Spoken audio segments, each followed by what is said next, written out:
ప్రభువైన యేసుక్రీస్తు నామములో అందరికీ వందనములు. ఈరోజు సీనాయి కొండని పరిచయం చేసుకుందాం. సీనాయి అంటే అర్థం చంద్రదేవతకు సంబంధించింది అని అర్థం. సీను అంటే అర్థం ముండ్ల తొప్పులు అని అర్థం. సీనాయి పర్వతం మిద్యాను అరణ్యంలో ఉంది. సీనాయి పర్వతం యొక్క దిగుభాగమునే మోషేకు మండుచున్న పొద కనిపించింది. మోషే ఇత్రో అను తన మామ మందను సీనాయి పర్వతం యొక్క దిగుభాగమునే మేపుతూ ఉండేవాడు. ఈ సీనాయి పర్వతం యొక్క దిగుభాగమునే ఇశ్రాయేలీలు బంగారపు దూడబొమ్మను చేసుకుని ఆ దూడ చుట్టూ వారు నాట్యమాడిన సందర్భం అంతా కూడా సీనాయి పర్వతం యొక్క దిగుభాగమునే జరిగింది. అయితే సీనాయి పర్వతం యొక్క వెనక భాగమున హోరేబు పర్వతం ఉంది. పురాతన పట్టణములలో సౌదీ అరేబియాకు ఉత్తర భాగమున ఈ దేవుని పర్వతమైన హోరేబు పర్వతం ఉంది. గలతీ 4:25లో సీనాయి పర్వతం అరేబియా దేశంలో ఉందని పౌలు గారు చెప్పారు. ఈ సీనాయి పర్వతమును 6.5 కిలోమీటర్ల నుంచి 7.5 కిలోమీటర్ల పైకి ప్రయాణం చేయవలసి ఉంటుంది. సీనాయి పర్వతం యొక్క మెట్లు కూడా మనం చూడగలిగితే సుమారుగా 4,000 మెట్లు పైకి ఎక్కవలసి ఉంటుంది. ఈ సీనాయి పర్వతం ఎక్కడానికి సుమారుగా 4 గంటల 35 నిమిషాలు పడుతుంది.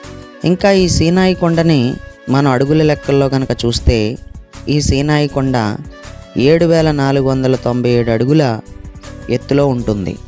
మొదటి శతాబ్దపు చరిత్రకారుడైన ఫ్లేవియస్ జోసెఫస్ అనేటువంటి వ్యక్తి మిద్యాను అరణ్యంలో సీనాయి పర్వతం ఎత్తైన పర్వతం అని చెప్పాడు. సీనాయి పర్వతం మీదకి దేవుడు దిగి రావటంలో ఆ పర్వతం అగ్నితో దహించబడింది. నిర్గమ 19:18లో యెహోవా అగ్నితో సీనాయి పర్వతం మీదకి దిగి వచ్చాడు అని రాయబడింది.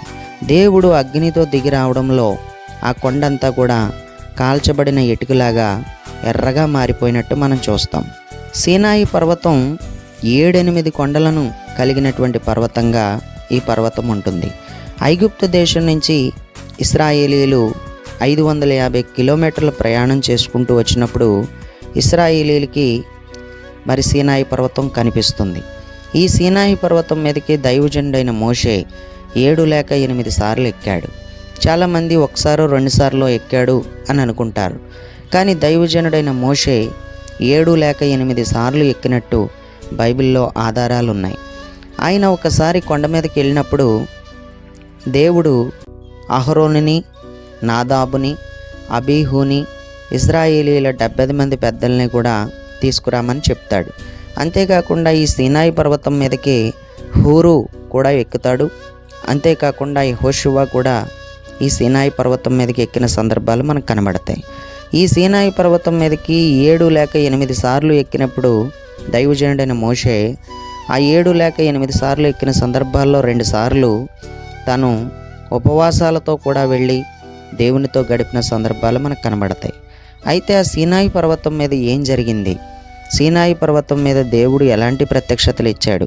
సీనాయి పర్వతం మనకి నేర్పించే పాఠాలు ఏంటి అనే విషయాలన్నీ కూడా మనం పార్ట్లుగా మనం నేర్చుకుందాం. పార్ట్ 1 మనందరం కూడా వినటానికి సిద్ధంగా ఉండండి. అందరికీ వందనాలు.